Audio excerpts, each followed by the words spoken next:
The man's nickname was H2O, and that was all too fitting, as he had one of the wettest jumpers the league has ever seen. He could run defenses ragged with his off-ball movement and score on you however he wanted.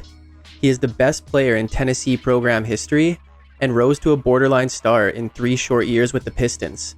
But his years in New York are where he built his legacy and quietly helped keep the Knicks competitive as the Ewing era came to an end. Him and Latrell Sprewell were polar opposites, but became one of the most memorable duos of their era. And as a whole, Allan Houston had one of the most overlooked careers in NBA history, largely due to being connected to an NBA rule that unofficially bears his namesake, even though he never had that rule used on him. His knees gave out on him near the end of his career, but he got every last bit of basketball out of those knees without complaining once and often playing through the pain in his final years. It's unfair that his association with the amnesty clause has become the first thing that comes up when people talk about Allan Houston, as during his 12-year career, he was incredibly durable and incredibly effective, and that's what needs to be remembered when talking about him. So today, we're going to jog your memory and take a look at the career of Knicks legend Allan Houston. Allan Houston attended Ballard High School in Louisville, Kentucky, as his father Wade Houston was an assistant coach at the University of Louisville. Houston would lead Ballard to a state title as a junior in 1988 and would be named a McDonald's All-American and Kentucky's Mr. Basketball as a senior in 1989. Houston had committed to Louisville, but would switch his commitment to the University of Tennessee to play under his father, who had accepted a head coaching position going into the 1990 season. Houston would start from day one, and as a freshman would lead the team in scoring, putting up over 20 points a game, which would include a career-high 43 points and 11 assists in a loss to an LSU Tigers team featuring Shaquille O'Neal and Chris Jackson, who would change his name to Mahmoud Abdul-Rauf later in his career. He would also drain a career-high 8 3-pointers in a December 29th win versus Fordham. Houston's passing was on display this season as well, as he would average a career-high in assists and would shoot over 43% from 3. The Vols had a top 50 offense, but with a defense ranked 261st in the nation, they only managed a 16-14 record and would not receive a berth in the NCAA tournament. But for Houston's freshman season, he averaged about 20 points, 3 rebounds, and 4 assists per game, as he would make the SEC All-Freshman team and be first-team All-SEC. The Vols lost one of their top scorers to the NBA in Ian Lockhart, and second leading scorer from the season prior, Greg Bell, only played 12 games for the team, putting up under 6 points a game. Tennessee continued to have a poor defense, and now their offense had dropped to 109th in the nation, so they were only able to muster a 12-22 record. But the lone bright spot was again Houston's play, as he averaged a career high in scoring while also shooting a career high 48.2%, and would set career highs in single season assist totals with 131 and steals with 31, while setting a single season program record of 806 points. But obviously 12-22 isn't going to get you a tournament berth. However, Houston would lead the Vols to the SEC tournament championship game, where they would lose to Alabama. But Houston would still bring home tourney MVP. And for his sophomore year, Houston averaged about 23.5 points, 3 rebounds, and 4 assists per game, while earning first-team All-SEC selection. Houston's junior year was the only winning season of his college career, as the Vols finished 19-15, but still had a below-average defense, and an offense outside of the top 85. Tennessee boasted a starting lineup consisting of 4 juniors who all averaged double figures, with Houston leading the way once again. This would be Houston's best rebounding season, as he averaged a career-high 5.3 per game while pulling down a career-high 12 rebounds in a win against South Carolina in the SEC tournament. And even though the improved Vols didn't get a tournament berth, they would get an invite to the NIT, but lose to Virginia in the second round. And Houston's junior season would end with averages of about 21 points, 5.5 rebounds, and 3 assists per game, while earning another first-team All-SEC selection. Additionally, Houston was one of the players selected to the 1992 U.S. National Development Team, who scrimmaged against and defeated the '92 Dream Team. Tennessee would again improve their offense to 68th in the nation, but never found a way to improve their defense, as it was ranked 250th during Houston's senior season. He would once again lead the team in scoring and was one of 3 players to average double figures. Houston would lead the SEC in scoring and shoot a career-best 87.8% from the free throw line. But he could only do so much, as Tennessee went 13-17, missing the tournament again, as Houston would never experience March Madness during his college career. And he would finish his senior season with averages of about 22.5 points, 5 rebounds, and 3 assists per game, and earn his 4th straight first-team All-SEC selection. He would finish his career holding a plethora of program records, which included most career points at 2,801, which is officially the highest point total in SEC history. However, unofficially, Houston is second behind Pete Maravich. And another aspect of his career that can't be overlooked was Houston being a picture of consistency, as he never missed a game in his 4 years, started all 128 games, and averaged 36 minutes per game. And on top of showing up, he balled out, scoring double figures in 120 games and at least 20 in 84 of those games. Houston would be picked 11th overall in the 93 NBA draft by the Detroit Pistons. This would be the Pistons' second pick of the draft, as they had selected Lindsey Hunter just one pick before. Houston joined a Pistons team beginning a period of transition from their bad boys days, as Dennis Rodman had been traded to the Spurs in the offseason for Sean Elliott. Bill Laimbeer would then retire after just 11 games, partially due to a fight in practice with Isaiah Thomas that led to Thomas suffering a broken hand. And Thomas would play just 58 games this year, and would suffer a career-ending torn Achilles in the last home game of the season versus Orlando on April 19th. And with all these changes, the Pistons would be one of the worst teams in the league, finishing at 20-62. Houston was a regular part of the rotation as he played in 79 games, but would not have a huge impact as he struggled to find his shot as a rookie, shooting a career-low 40.5%. But this was likely partially due to a wrist injury he sustained on his shooting hand. He would also participate in the dunk contest at All-Star Weekend, and this disappointing season would end with Houston averaging about 8.5 points, 1.5 rebounds, and 1.5 assists per game. Due to their poor record, the Pistons received the 3rd pick in the 94 draft and would select Grant Hill out of Duke, who would become a star. Houston would rotate between a 6th man and a starter this year, as he started 39 of the 76 games he played in. Hill would quickly assert himself as the team's best player, as he would be voted a rookie all-star while becoming the first rookie to be the leading vote getter. So Hill and the one significant piece left from the Bad Boys days, Joe Dumars, would be the team's top 2 starters, but also would receive some help from Terry Mills, leaving Houston as 4th on the team in scoring and one of 4 players to average double figures, as he bumped his scoring up by 6 points. The NBA also wanted to encourage more scoring, so for the 95 season, they would shorten the 3-point line from 23 feet 9 inches to 22 feet. And Houston would take advantage, going from averaging less than half of a 3-point attempt in 94 to almost 2.5 in 95, and would shoot them at over 42% to lead the team. Houston still had a slow start to the year, averaging less than 8 points after 42 games, but would then erupt for nearly 23 per game for the remainder of the year, which included a career-high 8 threes in a March 14th loss to Phoenix. The Pistons didn't see much improvement, as they finished 28-54 and missed the playoffs again. And the regular season would see Houston average about 14.5 points, 2 rebounds, and 2 assists per game. Doug Collins would be hired as head coach for the 96 season, and he saw the talent in Houston, making him a full-time starter for the first time in his career. The Pistons also acquired veteran big man Otis Thorpe from the Blazers. Dumars would have a down year, as his scoring dropped by over 6 points, but Houston took some of the scoring opportunities, as he was second on the team with a then career-high scoring average, which included 6 games with at least 30 points and a season-high 36 in a March 3rd loss to Atlanta. Overall, the Pistons didn't have a great offense, but had the second-ranked defense in the league, which saw them finish with a 46-36 record to make the playoffs. The Pistons were outmatched, as they would play the Shaq and Penny Orlando Magic in the first round, who would sweep them. But Houston would be the team's best scorer, as he averaged 25 a game across the 3 games, but would do so on only about 43% from the field. He would save his best performance for last, as he had a game-high 33 points in a 3-point Game 3 loss. And Houston's 3rd year would see him average about 19.5 points, 3.5 rebounds, and 3 assists per game. Houston's contract was up, and the Pistons wanted to re-sign him, but they also had their eyes set on free agent big man Dikembe Mutombo, and wanted to keep money free for him. So they were planning to wait until at least August to negotiate a contract with Houston. But then the Knicks would swoop in and make Houston an offer he couldn't refuse, as he agreed to a 7-year, $56 million deal. Surprising Detroit, as the Pistons thought they had an understanding that Houston would allow them to match any offer, which he reportedly did not. There was speculation about other reasons why Houston may have not wanted to return, such as a poor relationship with coach Doug Collins, who apparently berated him early in the season, but the two would reportedly mend this rupture by the end of the year.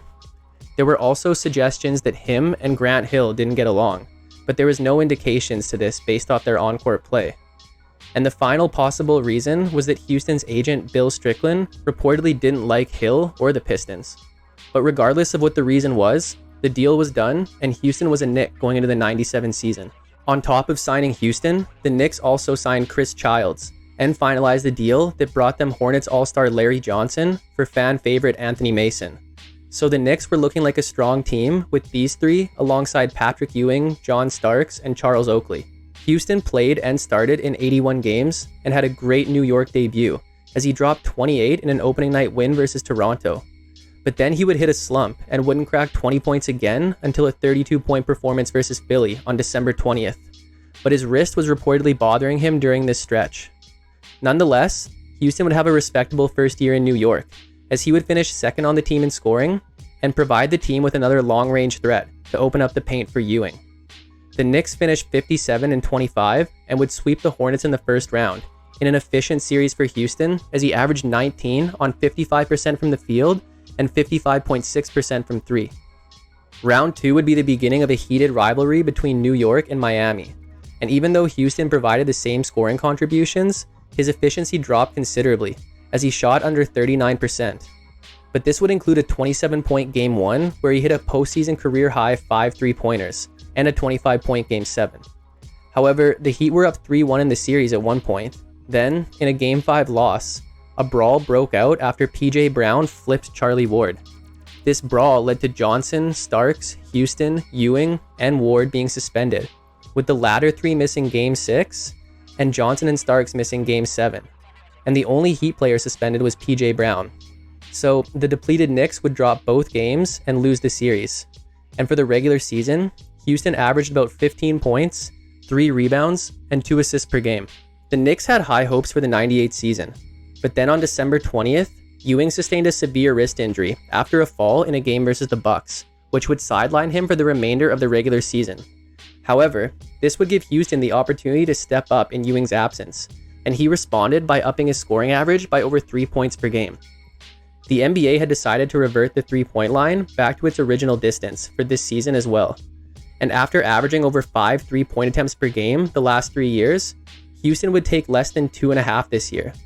But part of this was also due to Houston having to be more of a shot creator with Ewing out, as he averaged 13 2-point attempts per game, the most of his career. The Knicks felt the loss of Ewing and would finish the year just 43-39, but would get a rematch with Miami in the first round. Houston led the team with over 23 points per game, but struggled from deep, shooting just 4 of 14. The series went 5 games, but a fight between Alonzo Mourning and Larry Johnson in Game 4 saw them both suspended for the series-deciding Game 5, where the Knicks would blow out the Heat behind Houston's game-high 30 points. The Knicks faced the Pacers in Round 2, and Ewing returned in Game 2, but he wasn't able to return to form in time, averaging 14 points on under 36% shooting. Houston's scoring dropped to 19 a game, but he was able to shoot over 55% from 3. But the Knicks would lose in 5 games. Houston wouldn't crack 20 points the first 4 games, but would drop a game-high 33 in the Knicks' season-ending loss in Game 5. And for the regular season, Houston averaged about 18.5 points, 3.5 rebounds, and 2.5 assists per game. The lockout-shortened season was next, and Houston would again play every game for the abbreviated 99 year. Ewing's health was starting to become an issue as he played just 38 games this year and would average less than 20 points for the first time in his career.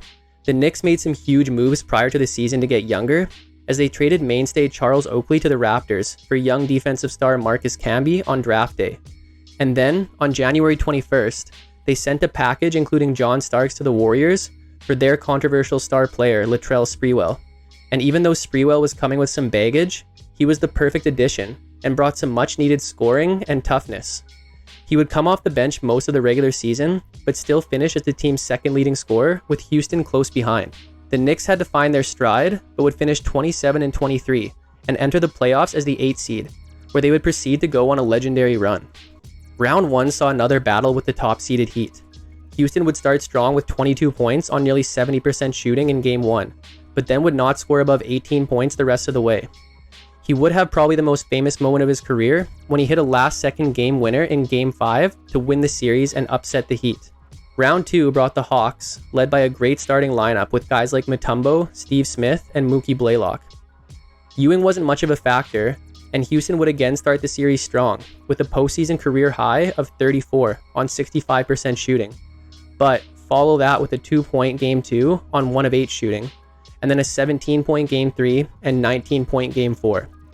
But he did end up averaging 18 a game for the series, yet Sprewell would be the star of the series, averaging 22.5 points off the bench, as the Knicks would sweep the Hawks to advance to the conference finals, in a rematch with the Pacers. The Knicks took Game 1, but then after a Game 2 loss, in which a hobbled Ewing missed a game-tying shot, an MRI showed a partial tear to his Achilles, ending his season. The Knicks would win Game 3 by 1 after Larry Johnson's famous 4-point play in the closing seconds. Houston would lead the team in scoring this series with 19 a game, and Sprewell averaged close to 18 in a bigger role that saw him start 3 games in a 6-game series that the Knicks would win, as Houston dropped 32 on over 70% shooting in the series-clinching Game 6. The Knicks were now the first 8 seed ever to reach the NBA Finals, but this is where their Cinderella run would come to an end. The Knicks faced the Spurs, and their twin towers of David Robinson and Tim Duncan. Sprewell was a starter for the series opposite Allan Houston on the wing, and he and Houston would be the team's top 2 scorers by far, and the only 2 to put up double figures, but did so on not the most efficient shooting. Unfortunately, the Spurs were too much for the Knicks, as they won the title in 5 games, and for the regular season, Houston averaged about 16.5 points, 3 rebounds, and 2.5 assists per game. Ewing played 62 games in the 2000 season, but at 37 years old, his best years were far behind him, and he would finish 3rd on the team in scoring behind Houston and Sprewell. The first time in his career he didn't lead the Knicks in scoring. And it didn't help that Camby only managed 59 games. But Houston and Sprewell were available, each playing and starting all 82 games to form a great scoring duo, and Houston would shoot a career-high 43.6% from 3 as he would earn his first All-Star selection. But the Knicks still had a good season, finishing 50-32. Houston would lead the team with 19 points in a first-round sweep of a young Raptors team, before another hard-fought 7-game series versus Miami in round 2 that saw 4 games decided by 4 points or less, with New York winning Game 7 by a single point, as Sprewell led the team in scoring this series, with Houston close behind. However, they would both shoot below 40% for the series.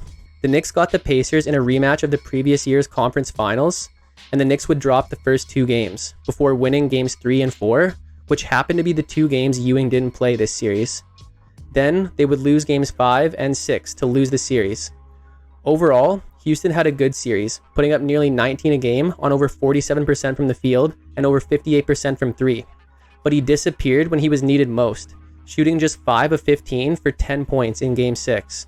And for the regular season, Houston put up about 20 points, 3.5 rebounds, and 2.5 assists per game. Houston would also win a gold medal with Team USA in the Sydney Summer Olympics, averaging about 8 points and shooting 60% from 3. It was Houston and Sprewell's team going into 2001, as the Knicks decided to move on from Ewing, who reportedly was welcoming a trade, and they sent him to Seattle as part of a 4-team deal that saw the Knicks' best return piece be former All-Star Glenn Rice from the Lakers. Even with the loss of their beloved star, the Knicks were a similar team as they had been before, boasting the best defense in the league to go along with the second worst offense, as they finished 48-34. Camby was now a starter, playing in 63 games, but Johnson's back problems were beginning to become too much, as he would play just 65 games in what would be his final season. Rice would play a 6th-man role and tie for 3rd on the team in scoring, and the Knicks also acquired veteran floor general Mark Jackson, who had begun his career in New York, at the trade deadline. Houston again led the team in scoring, with Sprewell close behind, and the duo would be recognized as they were both All-Stars, which would be the final All-Star selection of both players' careers. Houston, who was known as a model professional and individual throughout his career, controversially found himself in the news as the playoffs began. It was well known that Houston was a devout Christian and part of a Bible study group with teammates Jackson, Charlie Ward, and Kurt Thomas. Ward made some comments about Jewish people being stubborn and being responsible for the persecution of Jesus, and Houston then cited a Bible verse substantiating this. There was no malicious intent, but it was not received well by some. Nonetheless, life went on, and the Knicks shifted their focus to a first-round rematch versus Vince Carter and the Raptors. The team split the first 4 games, but the Knicks would lose Game 5 and the series in what would be the last playoff appearance of Houston's career. But his last appearance was a good one, as he led the team with nearly 21 points on over 59% from the field and over 54% from 3. And for the regular season, he averaged about 19 points, 3.5 rebounds, and 2 assists per game. Houston signed a massive 7-year, $100 million extension in the offseason, which unfortunately would turn into something that would affect Houston's legacy later on. But it was understandable at the time, as Houston was coming off back-to-back All-Star selections while being incredibly consistent and reliable over his whole career up to that point, with his scoring and durability, as he had never played less than 76 games in a season, with the exception of the lockout year where he played all 50 games. The Knicks had traded Rice to the Rockets, and then after a 10-9 start to the 0-2 season, head coach Jeff Van Gundy unexpectedly resigned, and then Camby would succumb to injuries, playing his last game of the season on February 1st, with the Knicks sitting at 18-26. New York would go 12-26 the rest of the way, and finish at 30-52. Houston and Sprewell would still play well, as they both had their best scoring seasons in New York up to that point. But Houston would shoot below 44%, and Sprewell would shoot below 41%, as Houston's season averages looked like about 20.5 points, 3.5 rebounds, and 2.5 assists per game. A rift occurred between Sprewell and the Knicks prior to 2003, as he reported to training camp with a broken hand. He told the team he broke it after falling on his yacht, and while it's true the injury occurred on his yacht, other reports suggested it may not have been from a fall. And the Knicks came down hard, fining him $250,000. Camby and Jackson were gone to the Nuggets after a trade that brought Antonio McDyess to New York, but McDyess would suffer a season-ending knee injury in an exhibition game before the season. Houston would have his best season as a pro, playing all 82 games, averaging a career high in points, and leading the league in free throw percentage at 91.9%. This season would also have 2 50-point games for Houston, as he dropped 50 in a March 16th win versus Milwaukee, and a career-high 53 in a February 16th win versus the Lakers. But the Knicks still couldn't manage a playoff berth after a 37-45 finish, and for the regular season, Houston averaged about 22.5 points, 3 rebounds, and 2.5 assists per game. Houston had been troubled by lingering issues in his knee for a few years and opted for microfracture surgery during the summer, but was expected to be good to go for the 04 season. The 04 Knicks were a completely different team. Sprewell had been traded to Minnesota, the Knicks had signed a 37-year-old Dikembe Mutombo right before the season, who would only manage 65 games, and McDyess was still struggling with injury, as he would eventually be traded along with Charlie Ward and others to the Suns on January 6th for Stephon Marbury and Penny Hardaway. But this would be the beginning of the end for Houston, as even though he started the season with a 31-point opening night performance versus Orlando, ongoing issues with his knees limited him to 50 games this year, eventually ending his season just weeks before the playoffs. And even when he did play, he wasn't 100%. His scoring dropped 4 points, but he still finished second on the team behind Marbury. And although he would shoot under 44% from the field, he had his most efficient 3-point season since 2000 at over 43%. The Knicks would finish 39-43, but still make the playoffs, where they would be swept by New Jersey. And Houston's season averages would be about 18.5 points, 2.5 rebounds, and 3 assists per game.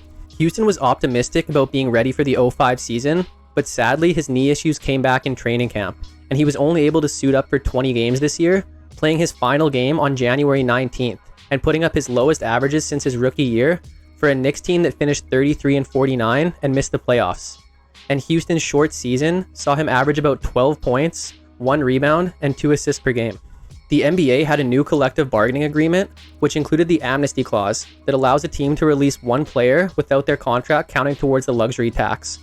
And as most expected the Knicks to use this on Houston's massive contract, it became known as the Allan Houston rule. But Houston showed character and integrity, as he assured the Knicks he would retire if his injuries lingered. And unfortunately, they did, and he would announce his retirement on October 17, 2005. He would attempt a comeback prior to the 07 season, but decided against it due to joining the team so late. He would then sign with New York for 08, but was cut in the preseason, officially ending his career. Allan Houston was a bucket everywhere he went. He translated arguably the best career in SEC history into a great 12-year NBA career that ended too soon. His short time in Detroit saw incredible improvement each year, and he looked primed to be an elite sidekick to Grant Hill. But for one reason or another, he came to New York, with a personality that didn't necessarily match the Knicks at that time. But he was a silent assassin who turned out to be exactly what the Knicks needed, as they transitioned out of the Patrick Ewing era. He formed one of the smoothest and most unexpected duos in the league, with the brash Latrell Sprewell, but they kept New York relevant for years. Houston's career didn't end at all as he planned, but what was most unfair was the way he was blamed for how the Knicks extension played out, as it wasn't his fault at all. If you had money like that in front of you, you'd take it too. And at the time of the deal, he was completely deserving of that. And the injuries weren't his fault either. They're part of the game. And while a lot of players would have just sat back and collected a check, Houston played through pain and did everything he could to come back. And even retired so the Knicks wouldn't have to use the clause on him. And it doesn't make sense. The quote-unquote Allan Houston rule wasn't even used on Allan Houston. But the years that Houston was able to give the fans were some of the cleanest years you could ask for. His game was beautiful, with an incredible ability to move without the ball and a shooting stroke that was second to none. And in his prime, he could hang with the best of them. But that's it for today's episode on Allan Houston. Hope you enjoyed it and subscribe for more videos like this. If you liked it, check out this one on his teammate when they beat the Dream Team. Or this one on his teammate for a year in New York. Thanks for watching and see you next time.